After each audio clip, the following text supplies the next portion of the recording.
Hi hello ನಮಸ್ಕಾರ ಎಲ್ಲರಿಗೂ welcome back to my YouTube channel. I hope all of you doing good. ಇವತ್ತಿನ ಕ್ಲಾಸ್ನಲ್ಲಿ ನಾವು ಪ್ಯಾಸಿವೈಸ್ ಬಗ್ಗೆ ಅಂದರೆ ಕರ್ಮಣಿ ಪ್ರಯೋಗದ ಬಗ್ಗೆ ಡೀಟೇಲ್ ಆಗಿ ಒಂದು ವಿಡಿಯೋ ಮಾಡ್ತಾ ಇದ್ದೀನಿ. ಆಲ್ರೆಡಿ ಒಂದು ವಿಡಿಯೋ ಮಾಡಿದ್ದೀನಿ ನಾನು ಆ್ಯಕ್ಟಿವ್ ಆ್ಯಂಡ್ ಪ್ಯಾಸಿವೈಸ್ ಬಗ್ಗೆ ಬೇಸಿಕ್ ವಿಡಿಯೋ.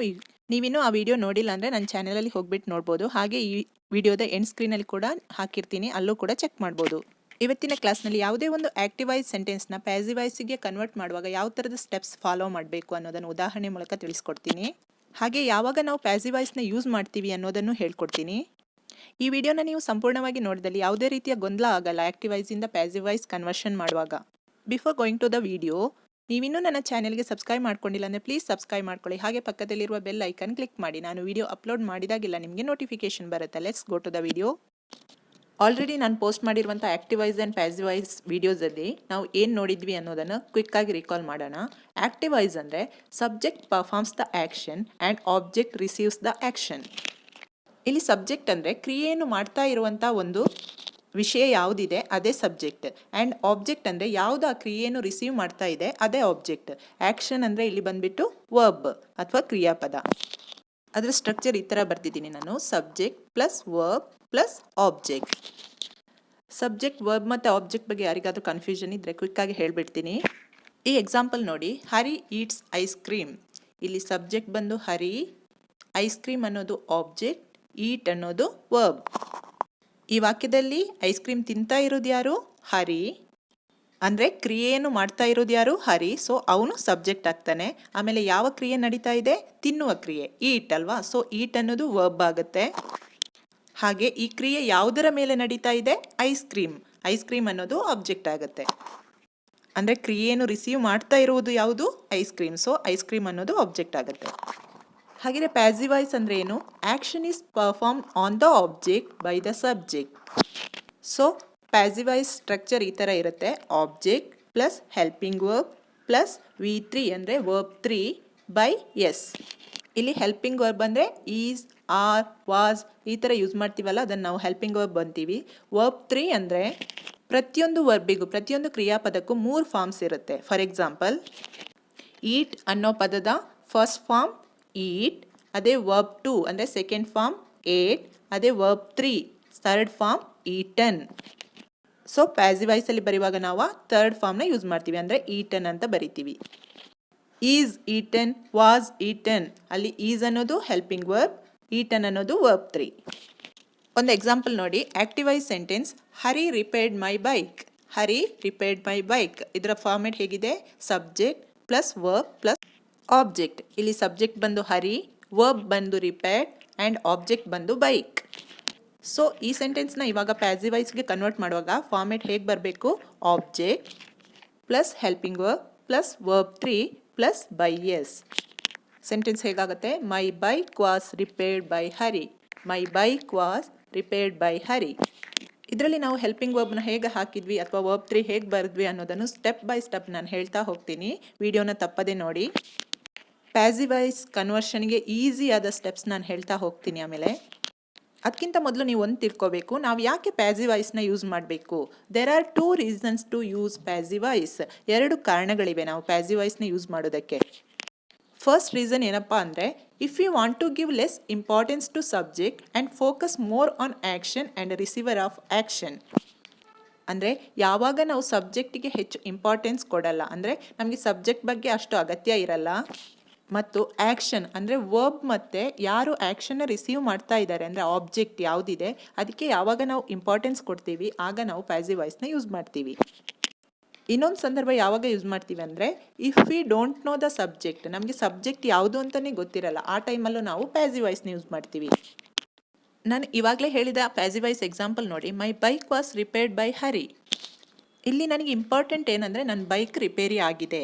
ಓಕೆ, ಇಲ್ಲಿ ಆಬ್ಜೆಕ್ಟ್ ಬಂದು ಬೈಕ್, ರಿಪೇರಿ ಅನ್ನೋದು ವರ್ಬ್. ಸೊ ನನ್ನ ಬೈಕ್ ರಿಪೇರಿ ಆಗಿದೆ ಬೈ ಹರಿ, ಅದು ನನಗೆ ಅಷ್ಟು ಇಂಪಾರ್ಟೆಂಟ್ ಅಲ್ಲ, ಯಾರು ಮಾಡಿರೋದು ಅನ್ನೋದು ಇಂಪಾರ್ಟೆಂಟ್ ಅಲ್ಲ. ಈ ಟೈಮಲ್ಲಿ ನಾವು ಪ್ಯಾಸಿವೈಸ್ ಯೂಸ್ ಮಾಡ್ತೀವಿ. ಅದೇ ಸಮ್ಟೈಮ್ಸ್ ನಮಗೆ ಯಾರು ರಿಪೇರಿ ಮಾಡಿರೋದು ಅನ್ನೋದೇ ಗೊತ್ತಿರಲ್ಲ. ಮೈ ಬೈಕ್ ವಾಸ್ ರಿಪೇರ್ಡ್, ನನಗೆ ಅಷ್ಟೇ ಬೇಕಿರೋದು, ನನ್ನ ಬೈಕ್ ವಾಸ್ ರಿಪೇರ್ಡ್. ಈ ಟೈಮಲ್ಲೂ ನಾವು ಪ್ಯಾಸಿವೈಸ್ನ ಯೂಸ್ ಮಾಡ್ತೀವಿ. ಹಾಗಿದ್ರೆ how can convert active voice to passive voice? Active ವಾಯ್ಸಿಂದ ಪ್ಯಾಸಿವ್ ವಾಯ್ಸಿಗೆ ನಾವು ಹೇಗೆ ಕನ್ವರ್ಟ್ ಮಾಡ್ಬೋದು ಅನ್ನೋದನ್ನು ಸ್ಟೆಪ್ ಬೈ ಸ್ಟೆಪ್ ನೋಡ್ಕೊಳ್ಳೋಣ. 5 ಸ್ಟೆಪ್ಸ್ ಇದೆ. First, identify subject, verb and object. First ನೀವು ಕೊಟ್ಟಿರುವ ಆಕ್ಟಿವ್ ವಾಯ್ಸ್ ಸೆಂಟೆನ್ಸ್ನಲ್ಲಿ ಸಬ್ಜೆಕ್ಟ್ ಯಾವುದು, ವರ್ಬ್ ಯಾವುದು, ಆಬ್ಜೆಕ್ಟ್ ಯಾವುದು ಅನ್ನೋದನ್ನು ಗುರುತು ಹಿಡಿಬೇಕು. ಆಕ್ಟಿವ್ ವಾಯ್ಸ್ ಸೆಂಟೆನ್ಸ್ ಹರಿ ಈಟ್ಸ್ ಐಸ್ ಕ್ರೀಮಲ್ಲಿ ಹರಿ ಅನ್ನೋದು ಸಬ್ಜೆಕ್ಟ್, ಈಟ್ಸ್ ಅನ್ನೋದು ವರ್ಬ್, ಆಬ್ಜೆಕ್ಟ್ ಬಂದು ಐಸ್ ಕ್ರೀಮ್. ಅದು ಫಸ್ಟ್ ನಿಮಗೆ ತಿಳಿದಿರಬೇಕು. ಅದಾದಮೇಲೆ next step, swap subject and object. ಅಂದರೆ ಸಬ್ಜೆಕ್ಟ್ ಇದ್ದ ಪ್ಲೇಸಲ್ಲಿ ಆಬ್ಜೆಕ್ಟ್ ಬರಿಬೇಕು, ಆಬ್ಜೆಕ್ಟ್ ಇದ್ದ ಪ್ಲೇಸಲ್ಲಿ ಸಬ್ಜೆಕ್ಟ್ ಬರಿಬೇಕು. ಇಲ್ಲಿ ನೋಡಿ, ಹರಿ ಇದ್ದ ಪ್ಲೇಸಲ್ಲಿ ಐಸ್ ಕ್ರೀಮ್ ಅಂತ ಆಗುತ್ತೆ, ಐಸ್ ಕ್ರೀಮ್ ಅಂತ ಇದ್ದ ಪ್ಲೇಸಲ್ಲಿ ಹರಿನ ಬರಿತೀನಿ. Next step, convert main verb to V3. ಇಲ್ಲಿ ಮೇನ್ ವರ್ಬ್ ಏನಿದೆ, ಈಟ್. ಈಟ್ ಇದ್ದು V3 ಫಾರ್ಮ್ ಏನಂದರೆ ಈಟ್, ಏಟ್, ಈಟನ್. ಈಟನ್ ಅನ್ನೋದು V3 ಫಾರ್ಮ್. ಇವಾಗ ಸೆಂಟೆನ್ಸ್ ಹೇಗಾಯಿತು, ಐಸ್ ಕ್ರೀಮ್, ಈಟನ್, ಹರಿ. ಈ ಸೆಂಟೆನ್ಸ್ ಇವಾಗ ಕಂಪ್ಲೀಟ್ ಮೀನಿಂಗ್ಫುಲ್ ಸೆಂಟೆನ್ಸ್ ಆಯಿತಾ? ಇಲ್ಲ. So next step, add proper helping verb before main verb. ಅಂದರೆ ನಮಗೆ ಕೊಟ್ಟಿರುವಂತಹ ಆಕ್ಟಿವ್ ವಾಯ್ಸ್ ಸೆಂಟೆನ್ಸ್ ಯಾವ ಟೆನ್ಸಲ್ಲಿದೆ ಅಂದರೆ ಸಿಂಪಲ್ ಪಾಸ್ಟಲ್ಲಿದೆಯಾ, ಸಿಂಪಲ್ ಪ್ರೆಸೆಂಟಲ್ಲಿದೆಯಾ, ಪ್ರೆಸೆಂಟ್ ಕಂಟಿನ್ಯೂಸಲ್ಲಿದೆಯಾ, ಸಿಂಪಲ್ ಫ್ಯೂಚರಲ್ಲಿದೆಯಾ ಅಂತ ನೋಡಿಕೊಂಡು ಅದಕ್ಕೆ ಸುಟೇಬಲ್ ಆಗುವಂತಹ ಹೆಲ್ಪಿಂಗ್ ವರ್ಬ್ನ ನಾವಿಲ್ಲಿ ಈಟನ್ ಅನ್ನೋ ಮೈನ್ ವರ್ಬ್ನ ಮೊದಲು ಹಾಕಬೇಕು. ನಾವು ತಗೊಂಡಿರುವ ಆಕ್ಟಿವ್ ವಾಯ್ಸ್ ಸೆಂಟೆನ್ಸ್ ಹರಿ ಈಟ್ಸ್ ಐಸ್ ಕ್ರೀಮ್ ಅನ್ನೋದು ಸಿಂಪಲ್ ಪ್ರೆಸೆಂಟ್ ಟೆನ್ಸಲ್ಲಿದೆ. ಇಲ್ಲಿ ವರ್ಬ್ ಬಂದು ಈಟ್ ಅನ್ನೋದು ಸಿಂಪಲ್ ಪ್ರೆಸೆಂಟ್ ಟೆನ್ಸ್, ಹರಿ ಈಟ್ಸ್ ಐಸ್ ಕ್ರೀಮ್. ಸೊ ಇದನ್ನು ಪ್ಯಾಸಿವ್ ವಾಯ್ಸಿಗೆ ಕನ್ವರ್ಟ್ ಮಾಡುವಾಗ ಈಟನ್ ಮೊದಲು ನಾವು ಹೆಲ್ಪಿಂಗ್ ವರ್ಬ್ ಈಸ್ ಯೂಸ್ ಮಾಡ್ತೀವಿ. Ice cream is eaten, ice cream is eaten, Hari. Correct ಆಯ್ತು ಸೆಂಟೆನ್ಸ್? ಇಲ್ಲ. Next step, add preposition by before the subject. ಇಲ್ಲಿ subject ಏನು, ಹರಿ ಇದೆ, ಅದರ ಮೊದಲು ನಾವು ಪ್ರಿಪೋಸಿಷನ್ ಬೈ ಯೂಸ್ ಮಾಡಬೇಕು. ಆಗ ಸೆಂಟೆನ್ಸ್ ಹೇಗಾಗುತ್ತೆ, ice cream is eaten by Hari. ಇದು ಇವಾಗ ಪ್ಯಾಸಿವ್ ವಾಯ್ಸ್ ಸೆಂಟೆನ್ಸ್. ಇದರ ಫಾರ್ಮೆಟ್ ಹೇಗಿದೆ, object plus helping verb plus verb 3 plus by S. S ಅಂದರೆ ಇಲ್ಲಿ ಸಬ್ಜೆಕ್ಟ್. ಇವಿಷ್ಟು ಸ್ಟೆಪ್ಸ್ ಆಯಿತು ಆ್ಯಕ್ಟಿವಿಂದ ಪ್ಯಾಸಿವ್ ವಾಯ್ಸ್ಗೆ ಕನ್ವರ್ಟ್ ಮಾಡುವಾಗ. ಹಾಗೆ ಇದರಲ್ಲಿ 2 ರೂಲ್ಸ್ ಇದೆ. ಕನ್ವರ್ಷನ್ ಮಾಡುವಾಗ ನೀವು ತಿಳ್ಕೊಳ್ಬೇಕಾದ 2 ರೂಲ್ಸ್.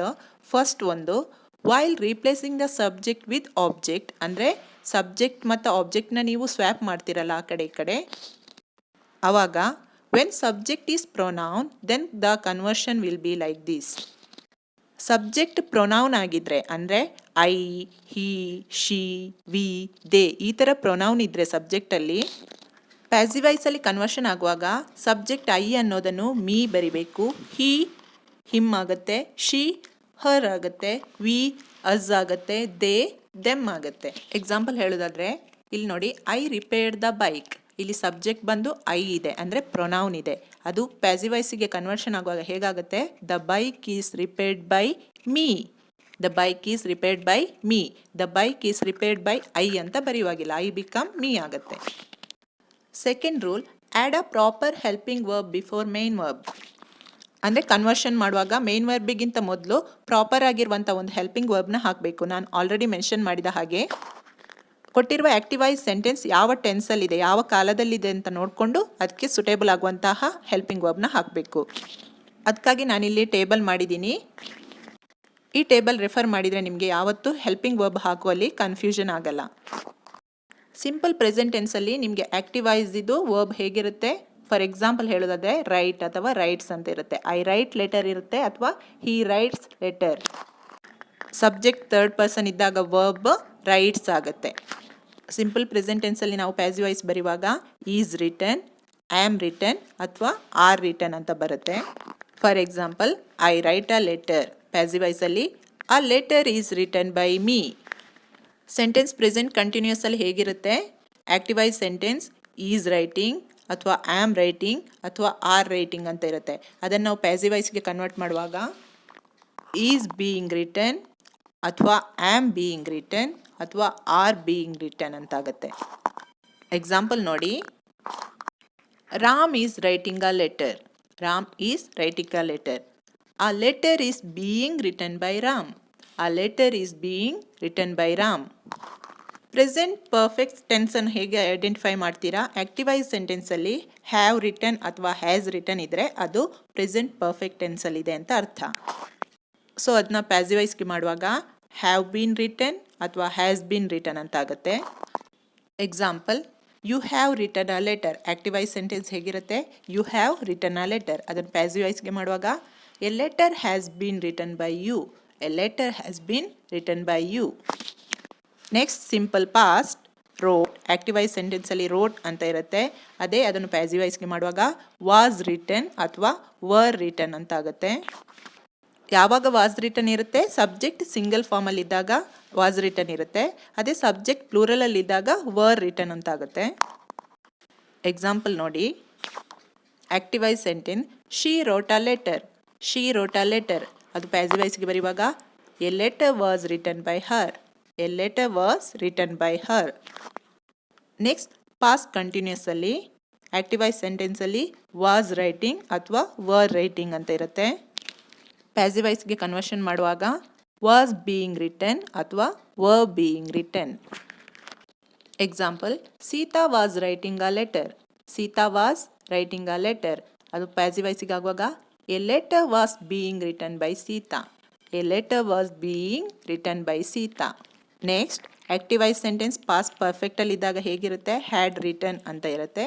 ಅದನ್ನು ಪ್ಯಾಸಿವ್ ವಾಯ್ಸ್ಗೆ ಬರುವಾಗ had been written. Okay, example, I had written a letter. ಅದು ಪ್ಯಾಸಿವ್ ವಾಯ್ಸ್ಗೆ ಆಗುವಾಗ a letter had been written by me. A letter had been written by me. ಇಲ್ಲಿ ಸಬ್ಜೆಕ್ಟ್ ಯಾವುದಿದ್ರೂ ಹ್ಯಾಡ್ ರಿಟನ್ ಅಂತಲೇ ಇರುತ್ತೆ. ಪ್ಯಾಸಿವ್ ವಾಯ್ಸಲ್ಲಿ ಹ್ಯಾಡ್ ಬೀನ್ ರಿಟನ್ ಅಂತಲೇ ಆಗುತ್ತೆ. Next simple future. Active voice sentence will write. Passive voice sentence will be written. Okay, example, he will write a letter.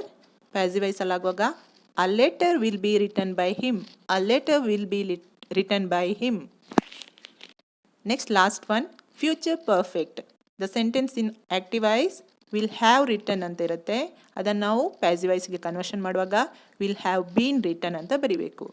For example, active voice sentence I will have write a letter. I will have written a letter. Passive ವಾಯ್ಸ್ಗೆ conversion ಮಾಡುವಾಗ a letter will have been written by me.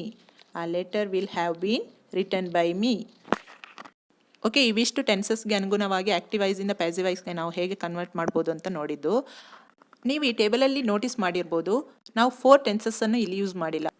Present perfect continuous, past perfect continuous, future continuous, future perfect continuous. ಯಾಕಂದರೆ ಇಂಗ್ಲೀಷಲ್ಲಿ ಈ 4 ಟೆನ್ಸಸ್ಸಿಂದ ಆ್ಯಕ್ಟಿವಿಂದ passive ವಾಯ್ಸ್ಗೆ conversion ಇಲ್ಲ. Because ಅದು grammatically ಸರಿ ಇಲ್ಲ. ಓಕೆ, ಸೊ ಹೋಪ್ ಇವತ್ತಿನ ವಿಡಿಯೋ ಸ್ವಲ್ಪ ಲೆಂದಿ ಇದ್ರೂ ನಿಮಗೆ ತಿಳ್ಕೊಳ್ಳುವ ಉದ್ದೇಶದಿಂದ ಈ ವಿಡಿಯೋ ತುಂಬ ಅಗತ್ಯ ಇದೆ. ಹಾಗಾಗಿ ವಿಡಿಯೋ ಇಷ್ಟ ಆದಲ್ಲಿ ಲೈಕ್, ಶೇರ್, ಸಬ್ಸ್ಕ್ರೈಬ್ ಮಾಡೋದನ್ನು ಮಾತ್ರ ಮರಿಬೇಡಿ. ಹೊಸದೊಂದು ವಿಡಿಯೋದೊಂದಿಗೆ ಮತ್ತೆ ಭೇಟಿಯಾಗ್ತೀನಿ. ಅಲ್ಲಿವರೆಗೂ ನಮಸ್ಕಾರ.